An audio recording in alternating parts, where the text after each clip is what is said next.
जय श्री कृष्णा। राधे राधे। आइए सुनते हैं देवसैनी एकादशी व्रत कथा। धर्मराज युधिष्ठिर ने कहा, हे केशव, आषाढ़ शुक्ल एकादशी का क्या नाम है? इस व्रत के करने की विधि क्या है और किस देवता का पूजन किया जाता है? श्री कृष्ण कहने लगे कि हे युधिष्ठिर, जिस कथा को ब्रह्मा जी ने नारद जी से कहा था वही मैं तुमसे कहता हूँ। एक समय नारद जी ने ब्रह्मा जी से यही प्रश्न किया था। तब ब्रह्मा जी ने उत्तर दिया कि हे नारद, तुमने कलियुगी जीवों के उद्धार के लिए बहुत उत्तम प्रश्न किया है, क्योंकि देवसैनी एकादशी का व्रत सब व्रतों में उत्तम है। इस व्रत के समस्त पाप नष्ट हो जाते हैं और जो मनुष्य इस व्रत को नहीं करते वे नरकगामी होते हैं। इस व्रत के करने से भगवान विष्णु प्रसन्न होते हैं। इस एकादशी का नाम पद्मा है। अब मैं तुमसे एक पौराणिक कथा कहता हूँ, तुम मन लगाकर सुनो। सूर्यवंश में मानधाता नाम का एक चक्रवर्ती राजा हुआ करते थे, जो सत्यवादी और महान प्रतापी था। वह अपनी प्रजा का पुत्र की भांति पालन किया करता था। उसकी सारी प्रजा धन धान्य से भरपूर और सुखी थी। उसके राज्य में कभी अकाल नहीं पड़ता था। एक समय उस राजा के राज्य में 3 वर्ष तक वर्षा नहीं हुई और अकाल पड़ गया। प्रजा अन्न की कमी के कारण अत्यंत दुखी हो गई। अन्न के न होने से राज्य में यज्ञ आदि भी बंद हो गए। एक दिन प्रजा राजा के पास जाकर कहने लगी कि हे राजा, सारी प्रजा त्राहि त्राहि पुकार रही है, क्योंकि समस्त विश्व की सृष्टि का कारण वर्षा है। वर्षा के अभाव से अकाल पड़ गया है और अकाल से प्रजा मर रही है। इसलिए हे राजन, कोई ऐसा उपाय बताओ जिससे प्रजा का कष्ट दूर हो। राजा मानधाता कहने लगे कि आप लोग ठीक कह रहे हैं। वर्षा से ही अन्न उत्पन्न होता है और आप लोग वर्षा न होने से अत्यंत दुखी हो गए हैं। मैं आप लोगों के दुखों को समझता हूँ। ऐसा कहकर राजा कुछ सेना साथ लेकर वन की तरफ चल दिया।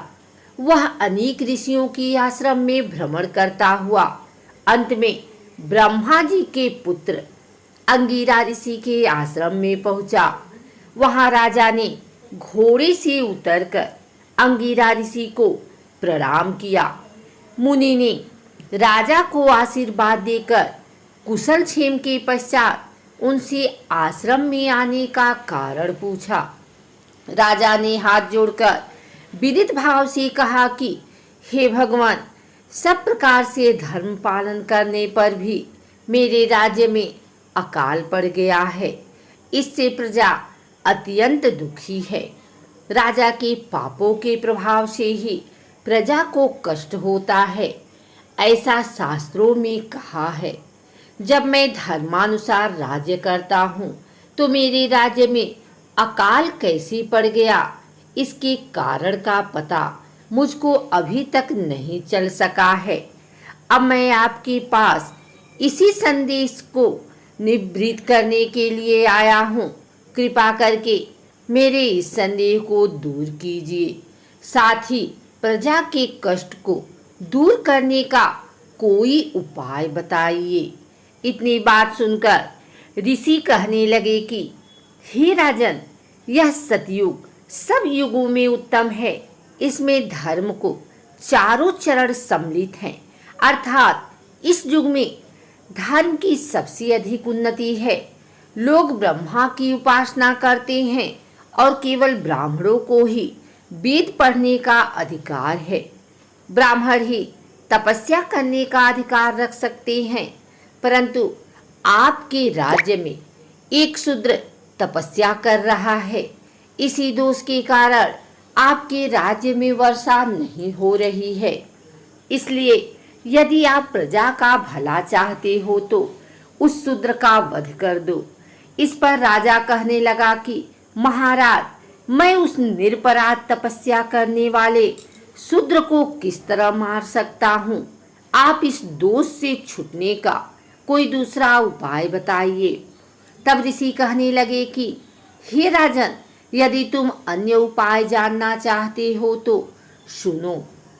आषाढ़ मास के शुक्ल पक्ष की पद्मा नाम की एकादशी का विधि पूर्वक व्रत करो। व्रत के प्रभाव से तुम्हारे राज्य में वर्षा होगी और प्रजा सुख प्राप्त करेगी, क्योंकि इस एकादशी का व्रत सब सिद्धियों को देने वाला है और समस्त उपद्रवों को नाश करने वाला है। इस एकादशी का व्रत तुम प्रजा सेवक तथा मंत्रियों सहित करो। मुनि के इस वचन को सुनकर राजा अपने नगर को वापस आया और उसने विधि पूर्वक पद्मा एकादशी का व्रत किया। उस व्रत के प्रभाव से वर्षा हुई और प्रजा को सुख पहुंचा। अतः इस मास की एकादशी का व्रत सब मनुष्यों को करना चाहिए। यह व्रत इस लोक में भोग और परलोक में मुक्ति को देने वाला है। इस कथा को सुनने और पढ़ने से मनुष्य के समस्त पापों का नाश होता है। व्रत करने वाले साधकों को देवसैनी एकादशी के दिन सुबह जल्दी उठकर पवित्र स्नान करना चाहिए। फिर घर के पूजा स्थल को साफ करने के बाद गंगा जल से शुद्ध कर लें। इसके बाद एक आसन बनाकर भगवान विष्णु की मूर्ति या प्रतिमा स्थापित करें।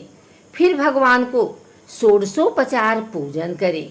इसके बाद भगवान को पीले वस्त्र, पीले फूल, पीला चंदन चढ़ाएं। फिर भगवान के हाथों में शंख, चक्र, गदा और पद्म सुशोभित करें। इसके बाद भगवान को पान, सुपारी अर्पित करें। फिर धूप, दीप और फूल चढ़ाएं। अब सच्चे दिल से भगवान की आरती उतारें और अन्य मंत्रों का जप करें।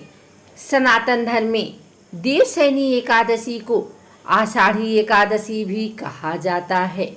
इसके अलावा इस एकादशी को हरिसैनी और पद्मनाभा भी कहा जाता है। इस एकादशी का नाम दो शब्दों से मिलकर बना है, देव और शयन। यहाँ देव शब्द का भगवान विष्णु के लिए उपयोग किया गया है और शयन शब्द का अर्थ है सोना। मान्यताओं के अनुसार इस दिन से भगवान विष्णु 4 महीने के लिए क्षीर सागर में शयन के लिए चले जाते हैं। कहा जाता है कि जो जातक देवसैनी एकादशी का व्रत करते हैं उनके सारे दुख दर्द दूर हो जाते हैं और उनकी सारी मनोकामना पूर्ण होती हैं।